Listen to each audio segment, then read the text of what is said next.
Hey everybody, it's Unit 5B. This is video 2, and this is the first of two videos on the sum and difference identities, and this one is for cosine.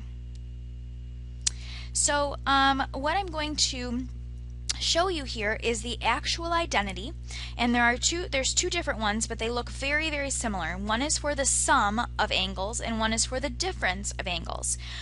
Something we have to keep in mind is this is a false statement, that the cosine of A plus the cosine of B, so two different angles, equals the cosine of A plus B.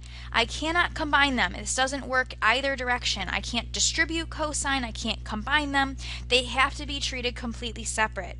So here's what you have to know, because that's bad, and this is the right way, that the cosine of two angles being added together, like 30 and 60, like 45 and 135. Whenever we're adding two angles together, we will get the cosine of angle A times the cosine of angle B minus the sine of angle A and the sine of angle B.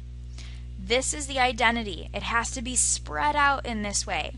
Now, that's for the sum of the angles. The difference of two angles, so maybe I had 90 and 30, is going to be A minus B. The difference of two angles using subtraction is the cosine of A, cosine of B, plus the sine of A and the sine of B. And this was not a mistake on my part. When you add the angles, you actually subtract in the formula. When you subtract the angles, you add in the formulas. So this you have to know in order to continue through. So I'm going to repeat that at the top of the next slide. So I'm going to write those at the top real quick, so you might already have them visible on your note sheet. So A plus B gives me the cosine of A, the cosine of B, subtraction, sine of A, sine of B. And then the cosine of A minus B is the cosine of A, cosine of B, plus the sine of A and the sine of B. So here we're going to use them. So let's see. I have 0 degrees and theta. Since I don't know what theta is, I can't really substitute anything in, and it'll kind of just stay the same. So here, my A value is 0, my B value is theta. Well, since I do know the cosine and the sine for 0 degrees, we can use this. So the ordered pair for 0 degrees is 1, 0. So when I ask for the cosine, we use 1, and when I ask for the sine, we use 0. So let's take a look. This is going to be the cosine of the 0 times the cosine of theta plus the sine of 0 and the sine of theta. All I did was replace the A and B with our 0 and our theta. Since the cosine of 0 is 1 and the cosine of theta is still the cosine of theta, plus the sine of 0 is 0 times the sine of theta, well, 0 times anything is 0, so this simply reduces to 1 times the cosine, or just the cosine of theta. Let's try adding them together. So here I have 0 degrees and theta, so my A value is 0 and my B value is still theta. So I have the cosine of 0 times the cosine of theta minus the sine of 0 and the sine of theta. Well, not a lot changed in this problem because I kept my A and B exactly the same. The cosine of 0 is still 1. The cosine of theta is still the cosine of theta. The sine of 0 is still 0, and the sine of theta is still theta, sine of theta. Well, this one's gone, and I am left with the cosine of theta. The next one's going to be a little bit different because I have to use two different ordered pairs in order to do this problem. So my A value is 45, my B value is 30. Well, the ordered pair for 45 degrees is the square root of 2 over the square root of 2, comma, the square root of 2 over 2, and I might have said that wrong. Root 2 over 2, root 2 over 2. And the ordered pair for 30 is the square root of 3, comma, 1/2. Now that's going to play a big role as I fill in this formula. So it is the cosine of 45 times the cosine of 30 minus the sine of 45 times the sine of 30 degrees. And I'll fill in each of these. The cosine of 45 is root 2 over 2. The cosine of 30 is root 3 over 2. Minus the sine of 45 is root 2 over 2. And the sine of 30 is 1/2. And now we have to simplify these fractions. Looks very different than the previous two. Root 2 times root 3 is the square root of 6, and my denominator is 4, 2 times 2, minus root 2 times 1, which is root 2, and my denominator is still 4. This can be written as one fraction, the square root of 6 minus the square root of 2 all over 4. We're not able to simplify this anymore, so we have to leave it alone, and this is actually our final answer for the cosine of 45 plus 30 degrees. Okay, now I'm introducing radians, so we're going to have to be familiar with our radian measures. Here, my a value is pi over 2. My ordered pair for pi over 2 is 0, 1. And the b value is theta, so we get to leave that one alone.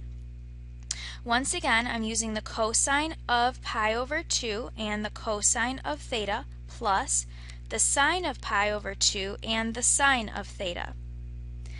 The cosine of pi over 2, according to our ordered pair, is 0 times the cosine of theta, plus the sine of pi over 2 is 1, and the sine of theta is the sine of theta. This time, this one wipes out, and my final answer is just the sine of theta. In example number 5, the a value is pi and theta is our b value. The ordered pair at pi is -1, 0. So I'll use the cosine of pi times the cosine of theta minus the sine of pi and the sine of theta. Let's fill them in. The cosine of pi is -1, the cosine of theta is the cosine of theta, minus the sine of pi is 0 times the sine of theta. So the second term cancels out, and my final answer is -1 cosine of theta, or just a negative cosine of theta. Alright, this last one, I'm using 45, and this time I have a 60-degree angle. So I'm going to have my a value to be pi over 4, which is root 2 over 2, root 2 over 2. And then my b value is pi over 3. Now I could treat it as negative pi over 3, but this time I'm going to actually use that negative as part of the formula, just like I did in number 4, so that I use the plus sign in my formula. And this is 1/2 square root of 3 over 2. Alright, so I have the cosine of pi over 4 times the cosine of pi over 3 plus the sine of pi over 4 and the sine of pi over 3. Well, the cosine of pi over 4, according to my ordered pair, is root 2 over 2, and the cosine of pi over 3 is 1/2, plus the sine of pi over 4, root 2 over 2, times, I'm going to put parentheses around there, times the root 3 over 2. This results in the square root of 2 over 4 plus the square root of 6 over 4, written as the square root of 2 plus the square root of 6 all over 4. Alright, that should take you through quite a few examples here, and we can work through some more together. Great job. Alright, the last two that we've got here involve two different pieces of information, so we're going to have to work with that because angle S and angle T are two different angles, but I don't know everything about them. It tells me that they're both located in quadrant 2, so I'm going to have an S triangle and I'm going to have a T triangle for this problem. Now, just as we did in the previous objective, we had to find out the other piece of information for this, but because my cosines only involve sine and cosine, I don't have to worry about tangent or cotangent or secant or cosecant. I can simply find the sine or the cosine, whichever one's missing. So here I've got the cosine being -1 and a 5, and I have to find the missing piece. So that's -1 squared plus the y squared equals the 5 squared. And it comes out that I've got 25 minus 1, so 24, and that gives me, if this is the square root of 24, then I need to write that as 2 square root of 6. For my T triangle, I've got a 3 and a 5, and when I do the Pythagorean theorem, I'm going to come up with a -4 because it moved left, so that should be the same from the previous objective. That makes the sine of S, which is my first triangle, 2 root 6 over 5, and the cosine of T to equal -4 over 5. And now I'm ready to use the formula. So the cosine of S plus T is the cosine of S, that doesn't say S, the cosine of S times the cosine of T minus the sine of S and the sine of T. Now I'm going to fill them in. The cosine of S from my given information is -1 over 5.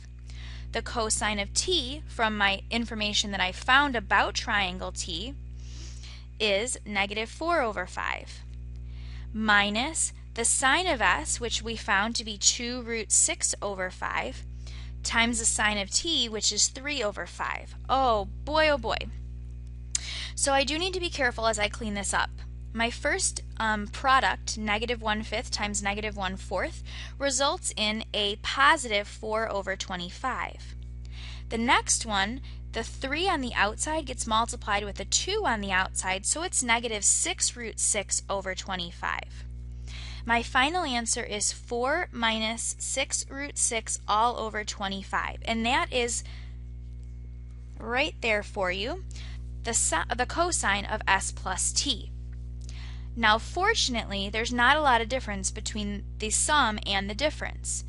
The only difference is when I subtract, I used a plus sign in the middle. So that's only going to change this little piece. So I can draw the conclusion that the cosine of S minus T is going to be 4 plus 6 root 6 all over 25. And there's not a lot of extra work to be done there except changing the SIGN. All right, let's draw the last one. So for my first triangle, oops, S is in quadrant 2. I was getting a little ahead of myself. S is in quadrant 2. And that says that the sine is 2 over 3, and I'll need to find the missing piece by doing the Pythagorean theorem. That gives me 9 minus 4, and this is going to be a square root of 5. Because it went left, it's negative. Then I've got T is in quadrant 4, so I'm going to draw the triangle in quadrant 4 for T, and it says the sine is -1 and a 3. So here I've got 9 and a 1, so that's going to leave me with negative root 8.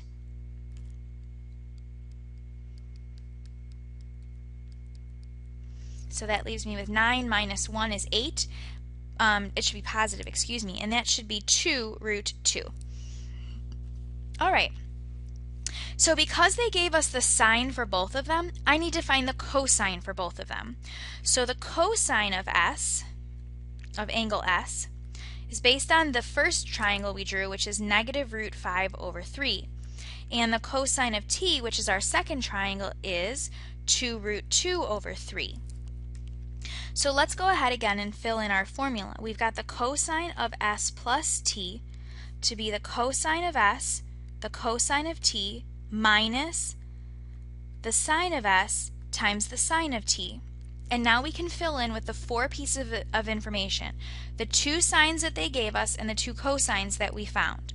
So the cosine of S is negative square root of 5 over 3, and the cosine of T is 2 root 2 over 3, minus 2/3 for the sine of S and -1/3 for the sine of T.